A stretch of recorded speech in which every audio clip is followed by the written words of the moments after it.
Oke, Bapak Ibu semuanya, agar pelaksanaan agenda kita ini berjalan dengan lancar dan khidmat, saya mohon Bapak Ibu untuk mematikan speaker terlebih dahulu.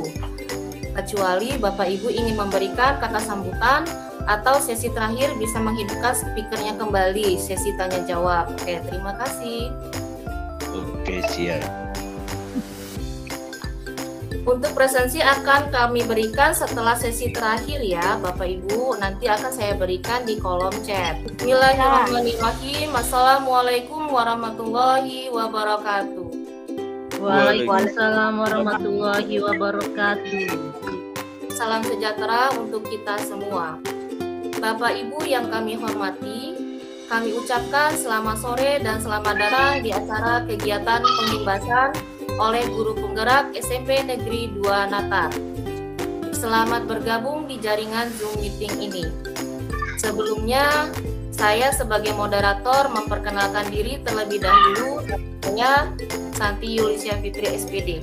Oke, baiklah Bapak Ibu sekalian, bersama kita yaitu yang terhormat Bapak Kepala Sekolah SMP Negeri 2 Natar Dr. Andes Agus Tentiono. Kemudian yang kami hormati Pengawas SMP Bu Aini Yati MPD, serta sudah hadir pula bersama kita pendamping praktik Bapak Fauzan MPD dan Ibu Galih Puspita Sari. Dan juga kami ucapkan selamat datang kepada narasumber kita yang sudah bergabung, Ibu Yohana Sri Retno Wahyuningsi SPD dan Ibu Yayu Dian kami SPD. Alhamdulillah, dalam kegiatan pengimbasan virtual kali ini dihadiri juga oleh guru dan staf tata usaha SMP Negeri 2 Natar.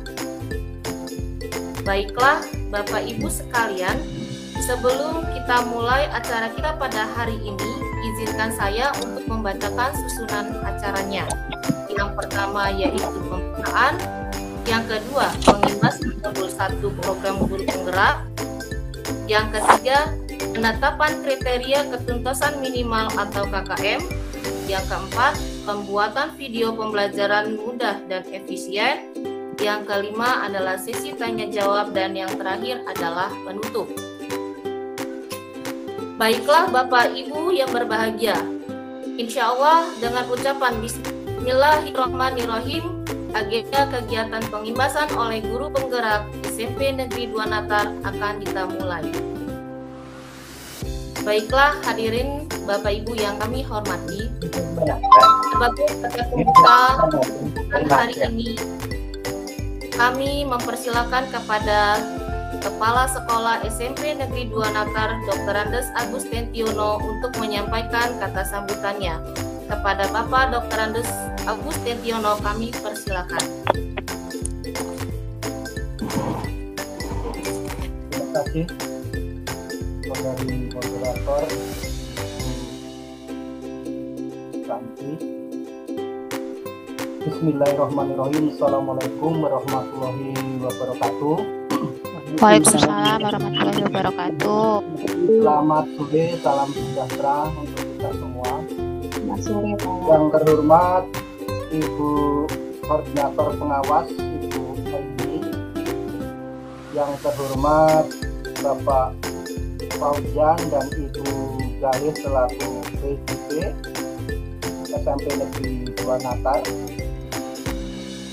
Puji syukur senantiasa kita panjatkan kehadirat Allah Subhanahu wa Ta'ala, bahwasanya pada sore hari ini kita masih diberikan kekuatan, kesehatan sehingga bisa melaksanakan kegiatan pengimbasan dari guru penggerak kita dalam walaupun kita melalui daring.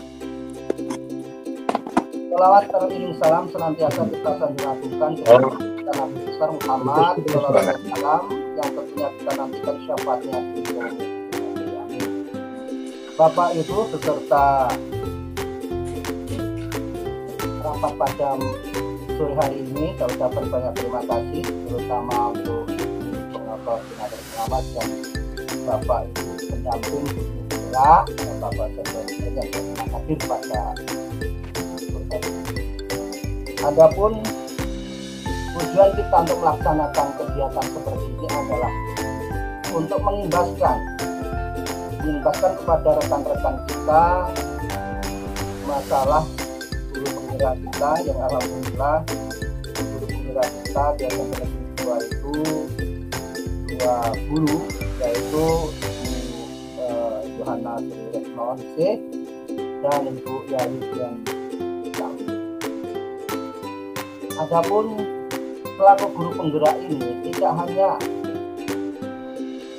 PGP saja, namun tentunya di semua guru ini adalah penggerak untuk kemajuan pembelajaran terutama di SMP Negeri 2 khususnya. Maka yang disebut dengan adanya praktisi pendidikan atau praktisi guru penggerak. Praktisi ini merupakan komunitas kelompok individu yang memiliki semangat dari kegelisahan dari suatu individu yang memiliki semangat dan kegelisahan yang sama tentang praktek yang mereka lakukan dan ingin melakukan dengan lebih baik dengan berinteraksi secara rutin. Yaitu antara guru dan guru tentunya mempunyai suatu kegelisahan untuk mencapai suatu tujuan yang lebih baik. Nah, ini perlu dibentuklah suatu wadah yang namanya komunitas praktisi. Tidak hanya berlaku untuk PGP saja, tetapi semua guru-guru kita ini adalah guru penggerak, yaitu membangkitkan, memberikan motivasi kepada anak didik kita agar lebih semangat lagi. Dan tentunya PGP juga memberikan poin tersendiri, yaitu membina, menempa diri kita khususnya untuk kompetensi diri kita akan lebih baik lagi. Dengan adanya guru penggerak inilah kita tentunya akan lebih maju lagi, karena guru penggerak kita adalah memberikan motivasi dan motivator kepada kita semua untuk berjalannya proses KBM ini akan lebih baik lagi.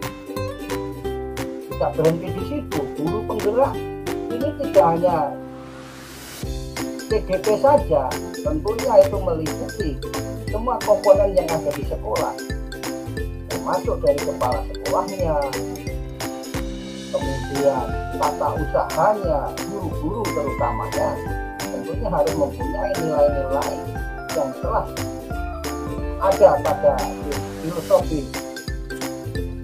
Bapak Ki Hajar Dewantara yang Todung Tulodo, Madya Mangun Karso, yang telah dicanangkan oleh Bapak Ki Hajar Dewantara.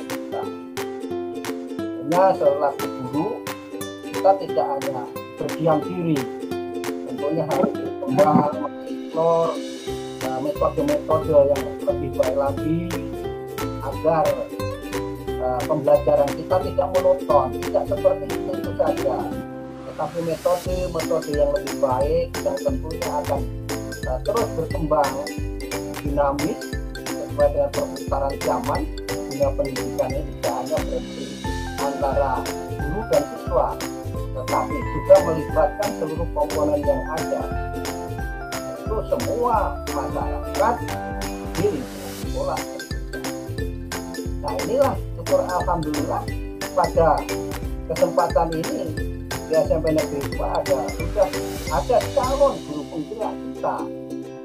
Tetapi calon guru penggerak ini salah satu motor penggerak.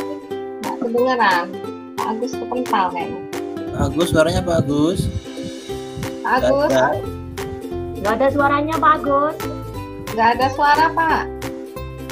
Udah masuk lagi kok. Jadi mohon maaf Bapak Ibu guru karena sinyalnya adalah kelemahan kita waktu dari ini. Jadi saya cukupkan sekian dulu sambutan dari saya. Wassalamualaikum warahmatullahi wabarakatuh. Waalaikumsalam warahmatullahi wabarakatuh. Waalaikumsalam warahmatullahi wabarakatuh. Terima kasih kepada Bapak Dr. Andes Agustinus yang sudah memberikan kata sambutannya. Baik hadirin Bapak Ibu yang sudah hadir di jaringan Zoom meeting ini. Tentunya sudah tidak sabar ingin menyimak sesi kegiatan pengimbasan pada kesempatan yang berbahagia ini. Maka dari itu langsung saja kita masuk ke agenda selanjutnya, yaitu pengimbasan modul 1 program guru penggerak oleh narasumber kita. Pada kesempatan kita kali ini, semua akan dibahas oleh narasumber kita yang sudah hadir pada hari ini, yaitu Ibu Yohana Sri Retno Wahyuningsi dan Ibu Yayu Dian Utami, SPD. Kepadanya kami persilakan. Terima kasih Bu Santi atas kesempatan yang diberikan kepada kami berdua. Di sini untuk guru penggerak itu ada untuk modul 1 itu ada 4 pokok bahasan. Saya berbagi dengan Bu Yayu, saya mau ini modul 1 untuk 1.1 dan 1.2. Untuk selanjutnya itu Bu Yayu. Di sini akan saya mengimbaskan mengenai modul 1.1. Yang pertama tentang filosofis KHD. Pendidikan dan pengajaran adalah usaha persiapan dan persediaan untuk kepentingan hidup manusia, baik dalam hidup bermasyarakat maupun hidup berbudaya dalam arti yang seluas-luasnya. Pendidikan bukan saja membekali siswa dengan pengetahuan yang kelak bermanfaat untuk dirinya, namun juga proses untuk membangun peradaban suatu bangsa. Itu filosofis yang pertama. Filosofis yang kedua, tujuan pendidikan adalah menuntun segala kodrat yang ada pada anak agar mereka mencapai kebahagiaan dan keselamatan setinggi-tingginya, baik sebagai manusia maupun sebagai anggota masyarakat. Yang ketiga, guru ibarat sebagai tukang kebun, maksudnya sebagai petani. Dia tidak akan menumbuhkan jagung menjadi padi, tetapi juga tidak akan menumbuhkan padi menjadi jagung. Dengan kata lain, seorang guru hanya dapat menuntun potensi yang sudah ada dalam diri anak, bukan menuntun anak memiliki potensi yang tidak menjadi kodratnya. Guru juga wajib memastikan bahwa bibit-bibit yang akan diolahnya itu dapat tumbuh sehingga memiliki potensi menjadi kodrat dengan memfasilitasi sebaik mungkin kepada anak dengan potensi dan kualitas yang berbeda. Dalam proses menuntun, anak wajib dimerdekakan. Fungsi guru adalah sebagai pamong dan juga memfilter dan menyesuaikan pembelajaran dengan kodrat zaman dan kodrat alam. Jadi anak lahir berdasarkan kodrat zaman dan kodrat alam. Budi itu adalah perpaduan antara cipta, rasa, dan karsa. Jadi kita di sini harus membangun budi anak. Sementara pekerti adalah tenaga atau karya ruang terbaik untuk menumbuhkan budi pekerti. Dalam menjalankan peran guru memiliki peran sebagai teladan, sebagai pemberi semangat, dan sebagai motivator. Modul 1.2 ini mengenai nilai dan peran guru penggerak. Di sini tujuan dari KHD adalah menuntun kodrat anak untuk mencapai kebahagiaan dan keselamatan setinggi-tingginya, baik sebagai manusia maupun sebagai anggota masyarakat. Hal ini sejalan dengan Undang-Undang Dasar Undang-Undang Pendidikan Nomor 20 Tahun 2003 Pasal 3. Dua tujuan yang selaras ini melahirkan suatu pedoman yang diharapkan kita tuju bersama, yaitu melahirkan generasi yang sesuai dengan profil pelajar Pancasila. Profil pelajar Pancasila itu yang seperti apa? Profil pelajar Pancasila itu yang pertama beriman dan kepada Tuhan Yang Maha Esa dan berakhlak mulia. Hal ini kita tuntun dengan sikap-sikap keagamaan sesuai yang dipeluk anak didik kita. Kemudian berkebinekaan tunggal, global. Kemudian sifat gotong royong. Gotong royong ini sudah kita katakan. Terus mandiri. Nah, di sini diharapkan anak bisa mandiri. Kemudian bernalar kritis. Nah, ini dalam pendidikan. Kemudian yang keenam kreatif. Nilai dan peran guru penggerak. Mungkin Bu Marni bisa di mute-nya di ini, Bu Marni. Ya. Ya. Nilai dan peran guru penggerak. Untuk mewujudkan hal tersebut, seorang guru penggerak harus memiliki satu bersikap mandiri.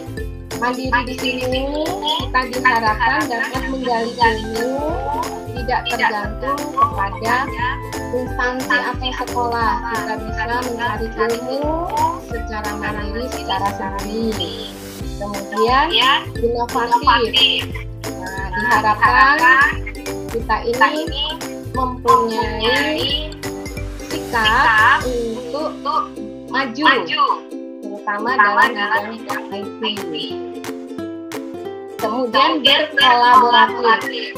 Kolaboratif ini sangat penting dalam suatu kegiatan. Berarti kita harus itu berkolaborasi dengan siapa? Dengan semua warga sekolah. Warga sekolah itu siapa? Sekolah, kemudian teman sejawat, dan juga murid. Kemudian di sini reflektif.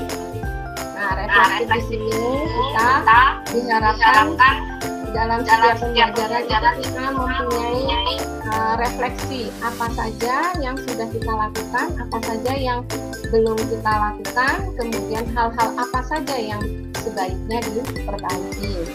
Kemudian dalam juga berpihak pada murid, maksudnya kita dalam mengajar itu sebaiknya kita berpihak pada murid. Kemudian peran guru penggerak itu apa saja? Nah, di sini diharapkan sebagai guru penggerak itu memimpin pembelajaran. Jelas itu karena apa? Karena kita seorang guru, maka kita akan memimpin suatu pembelajaran. Kemudian menggerakkan komunitas praktisi seperti yang Bapak Agus tadi sampaikan. Komunitas praktisi ini apa? Komunitas yang mempunyai kegelisahan. Kegelisahan untuk apa? Untuk mencari sesuatu yang perlu untuk dipahami. Kita mempunyai apa sih yang mau saya cari? Kemudian mencuci pos gaji guru lain, mungkin mengimbaskan, kalau kita punya pengetahuan, mengimbaskan pengetahuan kita kepada teman-teman. Jadi istilahnya tidak pelit dalam mengimbaskan. Kemudian mendorong kolaborasi antar guru, mewujudkan kepemimpinan murid. Itu antara lain nilai dan peran guru. Baik, terima kasih. Saya coba lanjutkan. Suara saya terdengar ya, teman-teman? Terdengar. Oke, baik. Oke, terima kasih Pak Iwan. Semua modul yang kita pelajari di modul guru penggerak ini saling berkaitan satu sama lain. Jadi modul 1, 2, 3, dan 4 yang ada di dalam modul 1 itu saling berhubungan. Nah, saya mohon maaf agak sedikit narsis karena saya mau tampilkan keterkaitannya dalam video yang saya buat.